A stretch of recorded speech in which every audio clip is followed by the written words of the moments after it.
जय हिंद दोस्तों, नमस्कार। आप सभी का स्वागत है आज के इस नए वीडियो में। आशा करते हैं आप सभी लोग स्वस्थ होंगे, मस्त होंगे और अपनी तैयारी जो है बेहतर ढंग से कर रहे होंगे।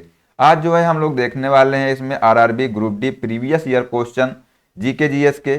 इसके पहले हम लोगों ने पहला सेट देख लिया है। आज का जो है हमारा दूसरा सेट है। तो आइए दोस्तों देखते हैं। क्वेश्चन है, निम्नलिखित में से कौन सा तत्व का रासायनिक प्रतीक लैटिन से लिया गया है? बताइए दोस्तों, इसका आंसर क्या हो जाएगा। जिसको भी इसका आंसर आता हो कमेंट बॉक्स में जरूर बताइएगा। ठीक है। और दोस्तों, जो भी बच्चे रेलवे एग्जाम की तैयारी कर रहे हैं तो उनके लिए जो है ये जो आज का सेशन है बहुत ही हेल्पफुल होने वाला है। इससे जितने भी क्वेश्चन बनने वाले हैं हम सारे क्वेश्चनों के इसमें डिस्कस करने वाले हैं। तो आइए बताइए इसका क्या आंसर हो जाएगा।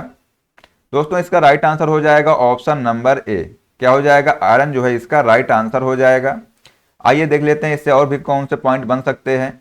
जैसे आपसे पूछ सकता है दोस्तों कि जो लोहा है, लोहे का प्रतीक क्या है, तो आप लोग बता सकते हैं कि लोहे का जो प्रतीक है वो एफ है। ठीक है। लोहे का जो अयस्क है वो कौन कौन से हैं? तो haematite, magnetite, limonite, siderite, iron pyrite, chalcopyrite, ये जो है दोस्तों इसके अयस्क हैं। मैग्नेटाइट जो है लोहे का चुंबकीय अयस्क है। तो ये भी क्वेश्चन इंपॉर्टेंट है दोस्तों कि अगर आपसे पूछा जाए कि बताइए कि लोहे का चुंबकीय अयस्क क्या है, तो आप लोग बता सकते हैं कि जो मैग्नेटाइड है ये जो है लोहे का चुंबकीय अयस्क है। ठीक है। लोहा एक संक्रमण धातु है। लोहा जो है मानव रक्त के हीमोग्लोबिन में भी उपस्थित रहता है। तो ये भी आप पॉइंट याद रखेंगे।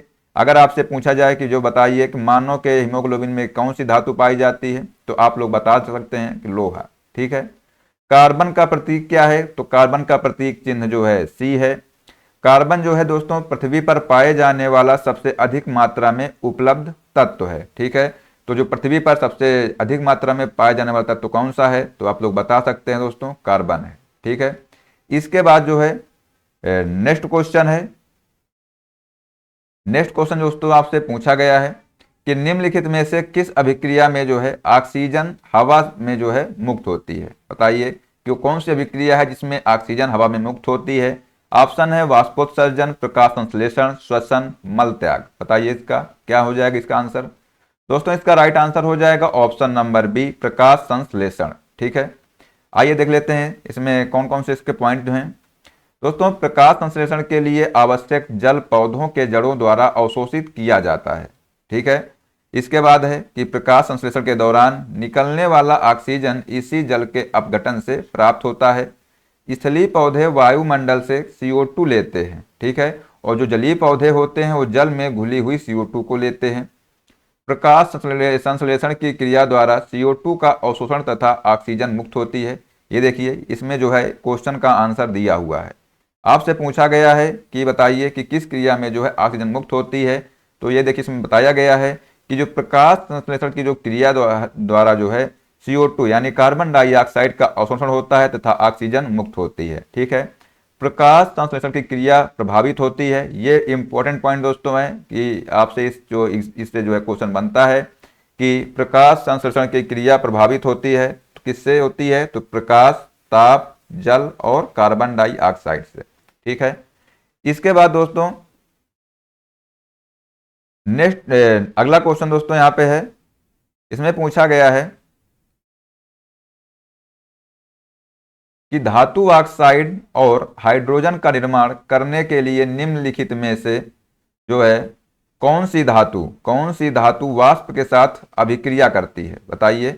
पूछा गया है कि धातु ऑक्साइड और हाइड्रोजन का निर्माण करने के लिए निम्नलिखित में से कौन सी धातु वाष्प के साथ अभिक्रिया करती है? तो इसका आंसर बताइए जल्दी से क्या हो जाएगा। ऑप्शन दिए हैं दोस्तों कॉपर, लेड, सिल्वर, एल्यूमिनियम।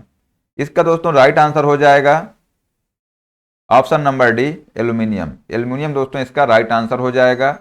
इससे और भी कौन से क्वेश्चन बन सकते हैं? देखिए, जो सोडियम की जल के साथ प्रतिक्रिया करने पर हाइड्रोजन गैस प्राप्त होती है, ये भी आप लोग पॉइंट याद रखेंगे। अगर आपसे पूछा जाए कि बताइए कि सोडियम की जल के साथ अभिक्रिया करने पर कौन सी धातु प्राप्त होती है, कौन सी गैस प्राप्त होती है, तो आप लोग बताएंगे दोस्तों हाइड्रोजन गैस। ठीक है। हाइड्रोलिथ की जल से प्रतिक्रिया करने पर हाइड्रोजन गैस प्राप्त होती है। और लाल तप्त लोहे का लोहे पर जो है भाप प्रवाहित करने पर हाइड्रोजन गैस प्राप्त होती है। अगर जो है आप लोगों ने देखा होगा कि जो लोहा होता है अगर लाल तपता यानी बहुत गर्म कर दिया जाता है तो एकदम लाल हो जाता है, ठीक है। अगर उसमें हम भाप प्रवाहित करते हैं तो देखा होगा आप लोगों ने कि इसमें जो है गैस निकलती है, तो उसी को जो है कहते हैं हाइड्रोजन, ठीक है। तो वही जो है हाइड्रोजन गैस निकलती है। हाइड्रोजन सभी अम्लों का अनिवार्य अंग है, तो ये भी याद रखना कि हाइड्रोजन जो है दोस्तों सभी अम्लों का अनिवार्य अंग है, ठीक है। इसके बाद दोस्तों अगला क्वेश्चन पूछा गया है कि निम्नलिखित में से कौन सा न्यूटन की गति के तीसरे नियम का उदाहरण है। ये दोस्तों पूछा गया है कि न्यूटन की गति के तीसरे नियम का उदाहरण कौन सा है। तो देख लीजिए ऑप्शन के जो है और जल्दी से इसका बताइए आंसर क्या हो जाएगा। दोस्तों ये जो क्वेश्चन है इसका आंसर हो जाएगा option number B, rocket launch करना। दोस्तों जो रॉकेट लॉन्च करना है ये जो है न्यूटन की गति के तीसरे नियम का उदाहरण है। आप लोगों को पता होगा कि जो न्यूटन का जो तीसरा नियम है दोस्तों ये जो है किसका नियम है, तो ये जो है क्रिया प्रतिक्रिया का नियम है। आप लोगों ने ये जो है पढ़ा होगा। ये जो है ये जो नियम है ये किसका है, तो क्रिया प्रतिक्रिया का नियम, ठीक है। तो आप लोग ये याद रखेंगे।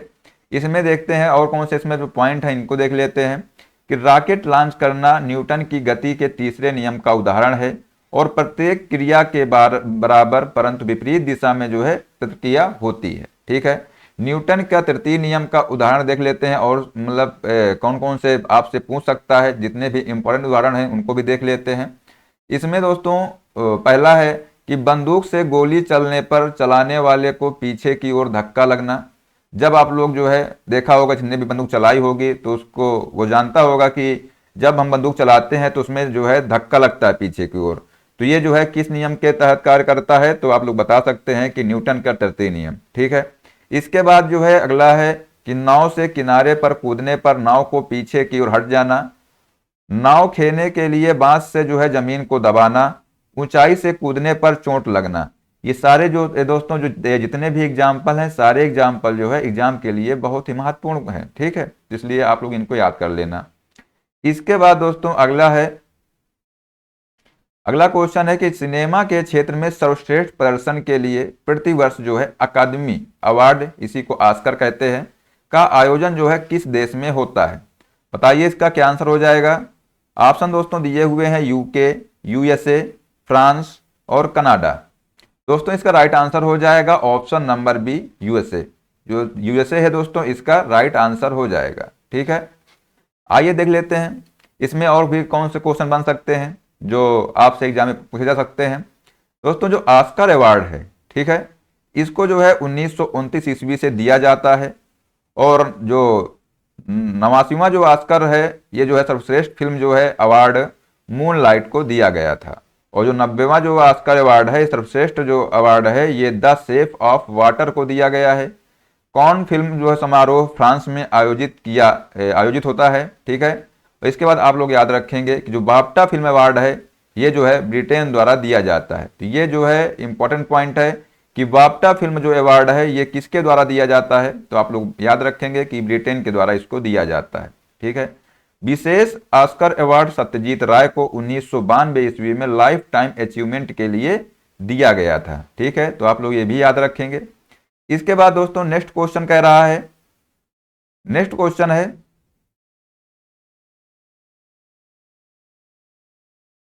सप्तवर्षीय युद्ध किन देशों के बीच लड़ा गया था। बताइए।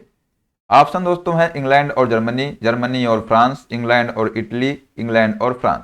इसका दोस्तों राइट आंसर हो जाएगा ऑप्शन नंबर डी, इंग्लैंड और फ्रांस जो है इनके बीच जो है दोस्तों सप्तवर्षीय युद्ध लड़ा गया था। आइए देख लेते हैं इससे जो महत्वपूर्ण पॉइंट है। इसमें दोस्तों बताया गया है कि सप्तवर्षीय युद्ध इंग्लैंड और फ्रांस के बीच लड़ा गया था, ये आप लोगों ने देख लिया है। इसके बाद बात करते हैं सप्तवर्षीय युद्ध की। तो दोस्तों जो सप्तवर्षीय युद्ध है 1756 से 1763 ईस्वी के बीच हुआ था और सप्तवर्षीय युद्ध का प्रभाव भारत पर भी पड़ा था, ठीक है। तृतीय कर्नाटक युद्ध का तत्कालीन कारण जो है सप्तवर्षीय युद्ध था और भारत में जो है फ्रांस और अंग्रेज कंपनी एक दूसरे से लड़ने लगे। 22 जनवरी 1760 ईस्वी को सर आयर कूट और काउंट डी लाली के बीच में जो है वांडीवास युद्ध हुआ था, जिसमें से लाली की भारी पराजय हुई। दोस्तों ये जो क्वेश्चन है वांडीवास का युद्ध कब हुआ था, ये क्वेश्चन आपसे बनता है। तो बताइए कि जो बांडीवास का युद्ध है ये कब हुआ था, तो आप लोग याद रखेंगे 1760 ईस्वी में हुआ था। ठीक है, इसमें जो है इससे क्या हुआ कि भारत में फ्रांसीसी कंपनी का जो है भारत में राज्य स्थापित करने का स्वप्न जो था वो समाप्त हो गया। सप्तवर्षीय युद्ध जो है 1756 से 1763 तक चला था। इसका समापन जो है पेरिस की संधि के द्वारा जो है 1763 ईस्वी में हुई थी।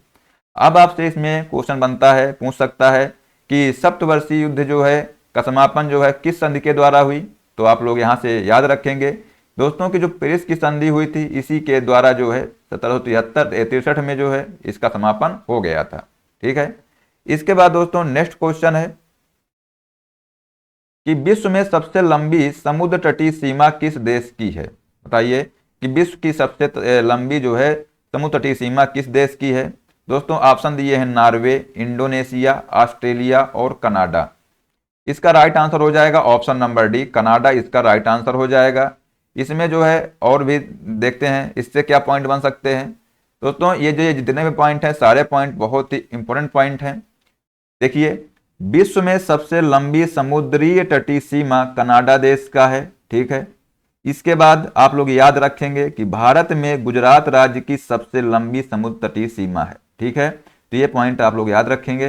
दोस्तों अगला पॉइंट है कि विश्व का सबसे बड़ा बंदरगाह कौन सा है, तो इसका नाम है न्यूयॉर्क। क्या है, न्यूयॉर्क बंदरगाह जो है विश्व का सबसे बड़ा बंदरगाह है।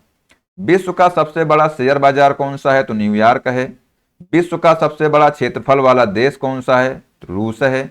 और दोस्तों अगला जो है विश्व का सबसे अधिक मुस्लिम जो है कहाँ पर है, तो इंडोनेशिया देश में रहते हैं। ठीक है, तो ये जितने भी पॉइंट है सारे पॉइंट जो है दोस्तों बहुत ही इंपॉर्टेंट पॉइंट है, ये सारे पॉइंटों को आप लोग ध्यान रखेंगे। ठीक है, इसके बाद नेक्स्ट क्वेश्चन है यह पुरस्कार कौन सा है जो श्रमिकों को उनके विशिष्ट प्रदर्शन, नवाचार, क्षमता, उत्पादकता और प्रदर्शन के क्षेत्र में असाधारण साहस, मानसिक तत्परता में उत्कृष्ट योगदान के लिए दिया जाता है।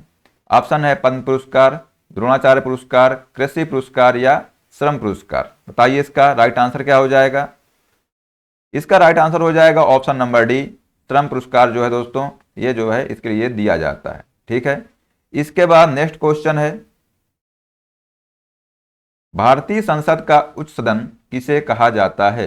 बताइए, ऑप्शन है राज्यसभा को, लोकसभा को, उच्चतम न्यायालय को या प्रधानमंत्री कार्यालय को। दोस्तों इसका राइट आंसर हो जाएगा ऑप्शन नंबर ए, राज्यसभा को। जो भारतीय संसद है इसका उच्च सदन जो है राज्यसभा को कहा जाता है। ठीक है, और भी देखते हैं इसमें जो पॉइंट हैं।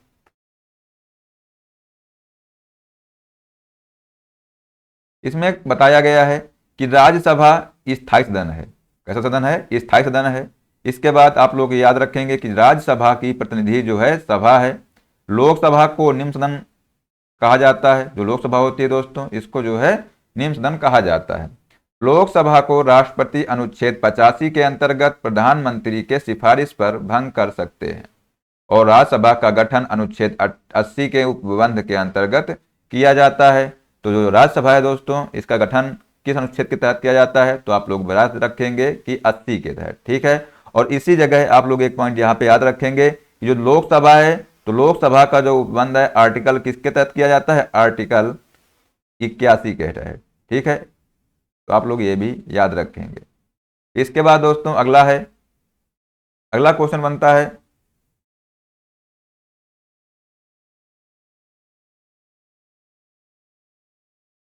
अगला क्वेश्चन है कि सत्यव्रत कादियान निम्न में से किस खेल से संबंधित है। बताइए जो सत्यव्रत जो कादियान है निम्नलिखित में से किस खेल से संबंधित है। ऑप्शन है फुटबॉल, हॉकी, कुश्ती या कबड्डी।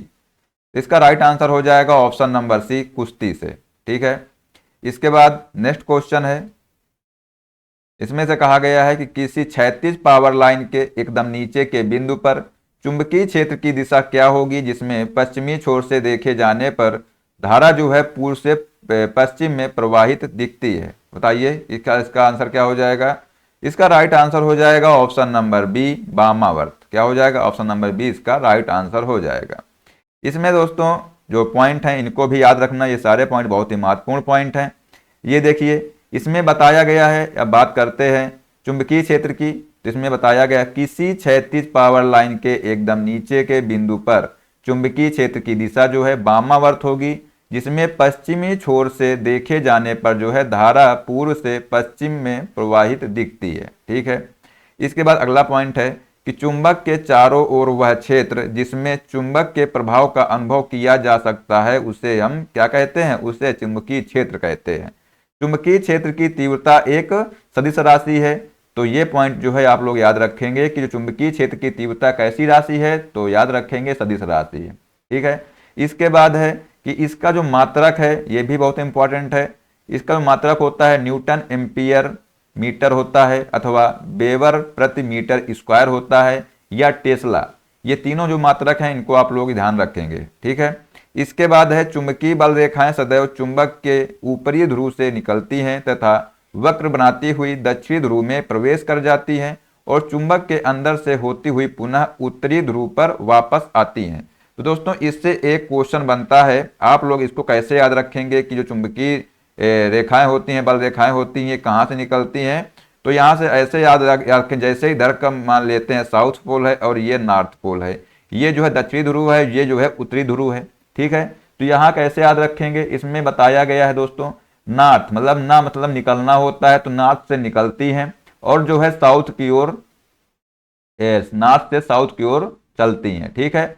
इसके बाद अगर आपसे पूछा जाए कि बताइए कि जो चुंबकीय बल रेखाएं हैं वो चुंबक के अंदर जो है किस दिशा में चलती हैं, तो आप लोग बताएंगे कि साउथ से नॉर्थ की ओर, मतलब दक्षिण से उत्तर की ओर चलती हैं। तो आप लोग ये चीज याद रखेंगे, क्योंकि क्वेश्चन में जो है ऐसे ही पूछा जाता है कि चुंबक के अंदर जो है रेखाओं की दिशा क्या होती है, तो जो है दक्षिण से उत्तर की ओर होती है। लेकिन अगर पूछा जाए कि बताइए चुंबक के बाहर जो है ये किस दिशा में चलती हैं, तो उत्तर से दक्षिण की ओर चलती हैं। मतलब नॉर्थ मतलब निकलना और साउथ मतलब समा जाना। तो आप लोग ऐसे याद रखेंगे कि नॉर्थ से निकलती हैं और साउथ में समा जाती हैं। ठीक है। इसके बाद अगर आपसे पूछ लिया जाए कि अंदर कैसे चलती हैं, तो साउथ से नॉर्थ की ओर। ठीक है। तो आप लोग ये चीज जरूर याद रखेंगे। एक समान चुंबकीय क्षेत्र की बल रेखाएं परस्पर समांतर एवं बराबर दूरी पर होती हैं। ये भी याद रखेंगे कि मतलब जो समान चुंबकीय क्षेत्र होता है इसकी जो बल रेखाएं होती हैं दोस्तों, ये परस्पर समांतर एवं बराबर दूरी पर होती हैं। ठीक है। और इसके बाद जो है अगला पॉइंट है यहाँ पर, इसमें कहा गया है कि जो चुंबकीय बल रेखाएं होती हैं, चुंबकीय क्षेत्र जहां प्रबल होता है वहां बल रेखाएं पास पास होती हैं। ठीक है। और इसमें अगला पॉइंट याद रखेंगे कि अस्थायी चुंबक क्या है, अगला पॉइंट है दोस्तों कि अस्थायी चुंबक बनाने के लिए नर्म लोहे का प्रयोग किया जाता है। स्थायी चुंबक बनाने के लिए जो है इस्पात का प्रयोग किया जाता है। तो ये जो दोनों पॉइंट हैं ये भी आप लोग याद रखेंगे कि जो अस्थायी चुंबक बनाने के लिए किस लोहे का प्रयोग किया जाता है, तो नर्म लोहे का प्रयोग किया जाता है। और स्थायी चुंबक बनाने के लिए दोस्तों याद रखेंगे कि जो स्थायी चुंबक है इसको बनाने के लिए जो है इस्पात का प्रयोग किया जाता है। ठीक है। इसके बाद है अगला पॉइंट है, किसी स्थान पर भौगोलिक यामोत्तर तथा चुंबकीय यामोत्तर के बीच के कोण को क्या कहते हैं, दिक्पात कोण कहते हैं। ठीक है। तो यहां से ये पॉइंट याद रखेंगे। अगला क्वेश्चन है दोस्तों कि किस स्थान के निकट प्रसिद्ध कलिंग युद्ध लड़ा गया था। बताइए कि किस स्थान के निकट जो है प्रसिद्ध कलिंग युद्ध लड़ा गया था। तो ऑप्शन है उदयगिरी, धौली, बालासोर या बाराबंकी। दोस्तों इसका बताइए, इसका राइट आंसर क्या हो जाएगा।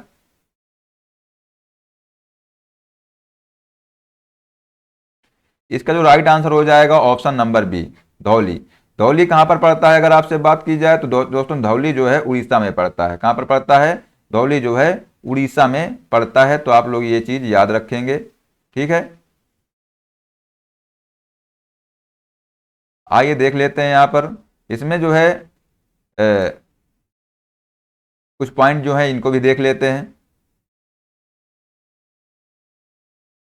दोस्तों जो कलिंग युद्ध है ये प्राचीन काल में उड़ीसा राज्य में ढौली यानी घौली नामक स्थान के निकट लड़ा गया था और इस स्थान के जो है दीर्घ जो है शिलालेख भी प्राप्त हुए हैं। तो आप लोग यहाँ से याद रखेंगे कि जो है किस स्थान से दीर्घ शिलालेख प्राप्त हुए हैं, तो ये जो स्थान का नाम है उसका नाम है धौली। ठीक है। तो यहाँ से दोस्तों ये पॉइंट भी आप याद रखेंगे। ठीक है। इसके बाद है अगला क्वेश्चन, अपने शिलालेखों में प्रायः जिस नाम से अशोक संदर्भित हैं वो कौन सा नाम है? तो ऑप्शन दिए हैं, बताइए इसका राइट आंसर क्या हो जाएगा। इसका राइट आंसर हो जाएगा ऑप्शन नंबर ए, प्रियदर्शी। ठीक है, क्या इसका आंसर हो जाएगा? प्रियदर्शी इसका राइट आंसर हो जाएगा। नेक्स्ट क्वेश्चन दोस्तों है, सम्राट अशोक पर कलिंग युद्ध के प्रभाव को निम्न पर देखा जा सकता है। ऑप्शन है स्तंभ आलेख, चट्टान आलेख, उत्खनन, इनमें से कोई नहीं। इसका राइट आंसर हो जाएगा ऑप्शन नंबर बी। कौन सा हो जाएगा? ऑप्शन नंबर बी इसका सही आंसर हो जाएगा, चट्टान आलेख। दोस्तों चट्टान जो आलेख है, अब आगे बात करते हैं इसमें कि अशोक के 13वां शिलालेख के से जो है कलिंग युद्ध तथा उसके परिणामों के विषय में विस्तृत जानकारी प्राप्त होती है। ये भी आप लोग क्वेश्चन बनता है दोस्तों, आप लोगों से पूछ सकता है कि बताइए कि जो है अशोक का जो कलिंग युद्ध हुआ था वो किस शिलालेख से जो है जानकारी प्राप्त होती है? तो आप लोग याद रखेंगे 13वें शिलालेख से। कलिंग युद्ध की हृदय विदारक हिंसा एवं नरसंहार ने जो है अशोक के हृदय स्थल को स्पर्श किया और उसने जो है सदैव के लिए युद्ध नीति का परित्याग करके धर्म विजय की नीति का जो है श्री गणेश किया। मतलब जो है शुरुआत किया किसकी? धर्म नीति की। तो दोस्तों अगर आपसे पूछा जाए कि अशोक ने जो है किस धर्म को अपना लिया था, तो आप लोग यहाँ से ये भी याद रखेंगे कि दोस्तों जो अशोक है इसने जो है बौद्ध धर्म को अपनाया था। किस धर्म को अपनाया था? तो बौद्ध धर्म को इसने अपना लिया था। ठीक है, तो ये पॉइंट आप लोग याद रखेंगे। इसके बाद दोस्तों नेक्स्ट क्वेश्चन यहाँ पे पूछा गया है, इसमें जो है कहा गया है कि मौर्य साम्राज्य में प्रचलित मुद्रा का नाम क्या था? बताइए कि जो मौर्य साम्राज्य दोस्तों है इसकी जो प्रचलित मुद्रा थी इसका नाम क्या था? ऑप्शन है पड़, तोल, काकड़ी या दीनार। बताइए इसका राइट आंसर क्या हो जाएगा। दोस्तों इसका राइट आंसर हो जाएगा ऑप्शन नंबर ए, पड़ जो है मौर्य साम्राज्य की सबसे प्रचलित मुद्रा थी। ठीक है, आइए देखते हैं आपसे क्या क्या पूछ सकता है पेपर में। तो पहला पॉइंट याद रखेंगे कि मौर्य साम्राज्य में प्रचलित मुद्रा पड़ थी। ठीक है, मौर्य काल में सिक्के सोने, चांदी तथा तांबे के बने होते थे और इन सिक्कों को निष्क तथा स्वर्ण कहा जाता था। ठीक है, तो जो मौर्य काल था दोस्तों इसमें जो सिक्के थे सोने, चांदी, तांबे के भी बने होते थे और इन सिक्कों को निष्क या स्वर्ण कहा जाता था। चांदी के सिक्कों को दोस्तों कारसाणपण या धरण कहा जाता था। ठीक है, और जो तांबे के सिक्के थे इनको मासक कहा जाता था। काकड़ी भी तांबे का बना छोटा सिक्का होता था। तो ये जो तीनों पॉइंट दोस्तों हैं ये याद रखना जरूर, क्योंकि आपसे पूछ सकता है कि जो मौर्य काल में जो चांदी के सिक्के थे इनको क्या कहा जाता था? तो आप लोग आंसर बताएंगे कारसाणपण या धरण। ठीक है, और आपसे पूछा जाए कि तांबे के सिक्के हैं इनको क्या कहते? तो इनको बोलते थे मासक। तो ये जो पॉइंट है बहुत ही महत्वपूर्ण पॉइंट है। ठीक है, इसके बाद दोस्तों अगला क्वेश्चन है कि किस स्थान के निकट प्रसिद्ध कलिंग युद्ध लड़ा गया था? ये क्वेश्चन हो चुका है ऊपर। तो ये जो है धौली, कौन सा स्थान है? तो धौली नामक स्थान पे जो है दोस्तों कलिंग युद्ध लड़ा गया था। ठीक है, इसके बाद है अगला क्वेश्चन है कि सारनाथ में किस सम्राट का स्तंभ है? बताइए कि दोस्तों सारनाथ है इसमें जो है किस सम्राट का स्तंभ है? ऑप्शन है अकबर, अशोक, शेरशाह या शाहजहां। तो इसका राइट आंसर हो जाएगा ऑप्शन नंबर बी, अशोक का स्तंभ है। कहां पर? सारनाथ में। ठीक है, आइए देख लेते हैं। इसमें दोस्तों बात करते हैं कि सम्राट अशोक ने जो है बौद्ध धर्म अपनाने के बाद धर्म के प्रचार के लिए अनेक कार्य किए। भगवान बुद्ध से संबंधित स्थानों पर जो है सम्राट द्वारा स्तंभलेख एवं शिलालेख बनवाए गए थे और भारत का जो राज चिन्ह सारनाथ स्थित अशोक के सिंह स्तंभ की अनुकृति है और इसका निर्माण जो है अशोक ने करवाया था। किसने करवाया था दोस्तों? इसका निर्माण जो है अशोक ने करवाया था। ठीक है, इसके बाद दोस्तों नेक्स्ट क्वेश्चन है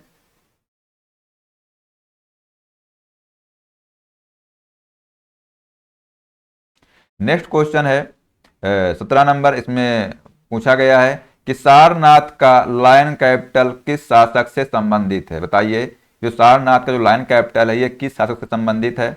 ऑप्शन है कनिष्क, अशोक, बिंबिसार या शिशुनाग। तो दोस्तों इसका राइट आंसर हो जाएगा ऑप्शन नंबर बी, अशोक से संबंधित है। ठीक है, इसके बाद नेक्स्ट क्वेश्चन है अशोक ने अपने शिलालेखों में अपने समकालीन दक्षिण के किस राज्य का उल्लेख नहीं किया था? ऑप्शन है चोल, पांड्य, कुषाण या केरल पुत्र। क्या नाम है इसका? इसका कहते अगला लास्ट ऑप्शन है केरल पुत्र। ठीक है, बताइए इसका क्या आंसर हो जाएगा। दोस्तों इसका राइट आंसर हो जाएगा ऑप्शन नंबर सी, कुषाण। क्या हो जाएगा? कुषाण इसका राइट आंसर हो जाएगा। अब आप लोग यहाँ से याद रखना कि अशोक के दूसरे शिलालेख में सुदूर दक्षिण के जो राज्य हैं, दक्षिण के चोल, पांड्य, सत्तीय पुत्र, केरल पुत्र आदि राज्यों का उल्लेख मिलता है, किंतु जो है कुषाण का उल्लेख नहीं मिलता है। तो आप लोग जो है ये जितने भी स्थल हैं, इन स्थान है, इनको आप लोग याद रखना, तभी जो है इनका जो इसका जो आंसर है आप लोग दे पाएंगे। ठीक है, नेक्स्ट क्वेश्चन दोस्तों है, नेक्स्ट क्वेश्चन है, निम्नलिखित में से कौन जो है मौर्य वंश का शासक नहीं था? बताइए कि कौन जो है इनमें से मौर्य वंश का शासक नहीं था। तो ऑप्शन है अजातशत्रु, चंद्रगुप्त मौर्य, अशोक या बिंदुसार।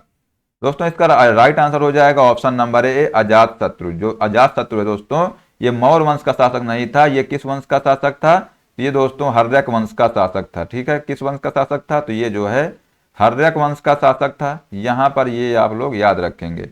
ठीक है, आइए देख लेते हैं इसमें। जो अजातशत्रु दोस्तों है, ये हर्यक वंश का शासक था। इसने जो है 492 से 460 ईस्वी पूर्व तक मगध पर शासन किया। और जो कुड़िक है, कुड़िक इसका उपनाम था, और यह जो है बिंबिसार का पुत्र था। कौन? अजातशत्रु। तो अजातशत्रु किसका पुत्र था दोस्तों? तो आप लोग याद रखेंगे कि बिंबिसार का ये पुत्र था। ठीक है, इसके बाद दोस्तों नेक्स्ट क्वेश्चन है, और ये लास्ट क्वेश्चन है कि निम्नलिखित में से अशोक का उत्तराधिकारी कौन था? बताइए कि इनमें से जो है अशोक का उत्तराधिकारी कौन था? तो आप लोग बताएंगे आंसर, कुणाल, बिंदुसार, राहुल या इनमें से कोई नहीं। दोस्तों इसका राइट आंसर हो जाएगा ऑप्शन नंबर ए, कुणाल जो है इसका सही आंसर हो जाएगा कि अशोक का उत्तराधिकारी कौन था? तो कुणाल था। ठीक है, आइए देख लेते हैं कि पुराणों और बौद्ध ग्रंथ दिव्यावदान के अनुसार जो है अशोक का उत्तराधिकारी कौन था? कुणाल था। और बिंदुसार अशोक के पिता थे, और राहुल जो है गौतम बुद्ध का पुत्र था। तो ये भी आप लोग याद रखेंगे कि बिंदुसार जो है अशोक के पिता थे, और जो राहुल है, राहुल कौन था? तो राहुल जो है गौतम बुद्ध का पुत्र था। ठीक है, तो दोस्तों आप लोग कमेंट बॉक्स में जरूर बताइएगा कि आप लोगों के कितने आंसर सही हुए हैं। ठीक है, अब मिलते हैं नेक्स्ट वीडियो में। ठीक है, जय हिंद, जय भारत, वंदे मातरम।